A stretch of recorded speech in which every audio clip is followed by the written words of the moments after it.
అంటే 2014-19లో అమరావతి క్యాపిటల్ సిటీని ఇక్కడ కట్టాలని నిర్ణయించడం, దాని మీద ఇక్కడ ల్యాండ్ లేకుండా పోవటం, దాని మీద ముఖ్యమంత్రి గారు ల్యాండ్ పుల్లింగ్ సిస్టంలో ల్యాండ్ తీసుకోమని చెప్పడం, 2015 జనవరి 1 ల్యాండ్ పుల్లింగ్ నోటిఫికేషన్ ఇస్తే 2015 ఫిబ్రవరి 28 అర్ధరాత్రికి 34,000 ఎకరాలని ఒక్కటి కూడా లిటికేషన్ లేకుండా రైతులు ఇచ్చారు. ఇది ప్రపంచ రికార్డ్.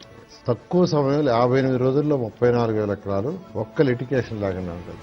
లేఅవుట్లలో అంటే రైతులకు ఏదైతే ప్లాట్ తిరిగి ఇచ్చామో వాళ్ళకి ఇన్ఫ్రాస్ట్రక్చర్ డెవలప్ చేయడానికి 1,500 కిలోమీటర్ల లెంత్ లేఅవుట్స్, ఐకానిక్ భవన్లు, 5 టవర్స్, ఒక అసెంబ్లీ, ఒక హైకోర్టు, వీటన్నిటికీ 41,000 కోట్లతో టెండర్ పిలిచి ఆ రోజు భారత ప్రధాని అయినటువంటి మోడీ గారి చేతుల మీదే శంకుస్థాపన చేయించాం.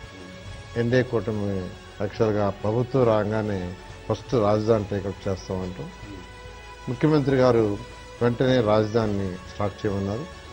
2014-19 ఈ శాఖ చేశాను.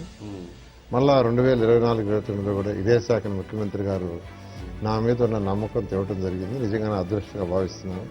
ఎందుకంటే ఒక రాజధాని కట్టామంటే అదొక ప్రైడ్, ఒక చరిత్రలో నిలిచిపోతాం.